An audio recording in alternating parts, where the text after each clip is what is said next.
kay ak El Hadj Assane Gueye. démb altine ñaar fukki fan ak juróom-ñeent ci weeru août nekkoon bis bi njëkk ci weeru safar kaddu ak digle yu am solo jib tukkee ci ku tedd ki ca Touba Mbacké Serigne Mountakha Bachir Mbacké Vox Populi ne Serigne Mountakha Bachir leeral na doxalin ak toogaayu war ca Touba waa Touba ak it ñi màggal si waa Touba sëñ bi sàkku ci ñoom ñu doyloo képp Serigne Touba Mbacké Xaadimu Rasuul ca nit doon ay ndawam ndaw yu mat ndaw ci dëkk bi gan ya muy sàkku ci ñoom ñu ñëw fa képp ngir Serigne Touba keneen ku fa wuti leneen lu ci mel ni jëfi àddinay dong ku tedd ki ne perte nga bis bi le jour ne introspection ñu xoolaat sunu biir ak sunu toogaay dugg sunu ruq mën a kan ginnaaw kàddu yu tedd yu xalif général ku lu murit dañuy dem ci les échos teq fës lëf kàddu yu soxna Dior Fall Sow soxna su njëkk a doon procureur Sénégal mu naan Sénégal moom daanaka ku ne am nga xalaat ak gis-gis ci ni nit ki war a doxee ak toogee ci penc mi waaye bu jëf jotee ñu doxalee neneen ci gàttal wax jee fi ëpp jëf ji soxna si ne bu sañoon nag gis Sénégal gu gën a am ak yoonal ak yamale Sénégal gu gën a naat ca nag mu ne dogal yu ci mel ni ay maye ceeb ak yeneen lu mat a moytu la ndax duy saafara sax soxna Dior Fall Sow ne ñi xamoon Sénégal 1960 ak 70 nag rëccu nañu Sénégal googee Sénégal gu nekkoon taaru sous région gi naataange waaw waaye lekk moo ci jiitu ci xibaar bii ci observateur tey jii de du neex sekke nag njaween yu Sénégal ndax nag dañoo gis ne wàllu ceeb bi moom di stock bi fi ne bareetul du wees ñaar ba ñetti weer wàllu politique source a seq waxtaan ak maire bu Mermoz Sacré-Cœur Alioune Tall lu jëm ci audience ak président Macky Sall ak coow li mu jur muy leeral ne ci waxtaan wi président waxuñ fa sax mbiri politique ca nag mu ngi fàttali ne Barthélémy Dias ci boppam doon na fexey jamono dajeek moom président kon coow li matu ko président mu ne rafetlu na esprit républicain bu mu am moom président de la république nag Serigne Habib Sy Dabakh la mu ko xelal mooy mu bañ a xëccu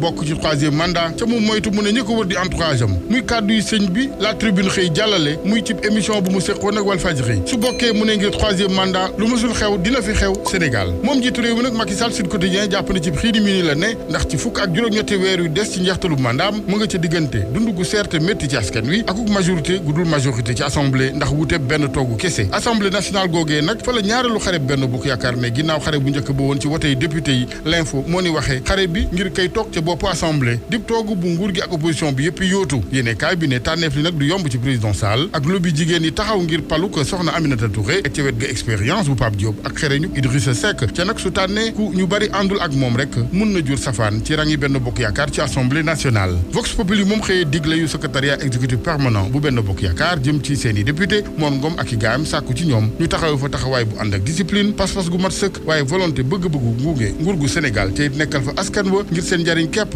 di leen déglu it woowu askan ci biir waaye yeewi askan wi it naka noonu yëngu-yëngu ya ngir présidence assemblée nationale ci le quotidien Ahmed Aïdara maire bu Guédiawaye taxaw samp ndëndëm ndax jàpp ne boobee poste kenn ci seen biir gënu ko yellool Mary Teuw Niane moom ci direct news ne arène politique bi ci boppam Sénégal moo tilim ci ànd ak posen bu doon ab jaww ndax mu ne da caa am ñu jël léegi fen ak kàcc def ko ngànnaay ñu des ak direct news muy xëy tey ji ak nelaw génnuk àddina journaliste bu xereñ ràññi ko woon loolu Lamine Touré RTS ñàkko démb ginnaaw ay fan ci ginnaaw Pedro Ndiaye ak Abdourahmane Koïta doonoon nit ay kàngam ci métier bi ci yéenekaay bi seede Mbaye Diouf ci Lamine Touré mi mu nekkaloon ndool ci RTS Lamine Touré mu ne ak Pedro Ndiaye duñu woon saf garab ak ëkkam maanaam ay seex moo waral sax mu ne ci saraxu ñetti fan yu Pedro Ndiaye soxna si Lamine Touré demoon jaale ji seede xaritoog ñaari journaliste yooyu donte borom këram Lamine mu ngi woon sonn ba jaaxal ko Lamine Touré journaliste bi Mbaye Diouf ne nitu terrain la woon soppoon loolu di dugg ci ruq-ruqaan ak gox yu xëcc ci Sénégal te foo ko gisaan ba ngay njëkk a gis ñëpp nag ànd maase seede yéwén gi ci xam-xam bi ñi gàcceel seen métier mooy ñenn ci dawalkati ambulance yi nga xamante ni ay pombiteer yu yàqab saaku lañu ku ci mel ni ki Les Échos xëyee tey du malade de waaye téeméer ak fanweeri juróomi kilo yàmbaa la yeboon ci ambulance ba may wax mu bëgg nag ger gendarme ya naan da leen di proposer xaalis ñu ne ko nip jàpp ca mandat douane Kalifourou ca diwaanu Kolda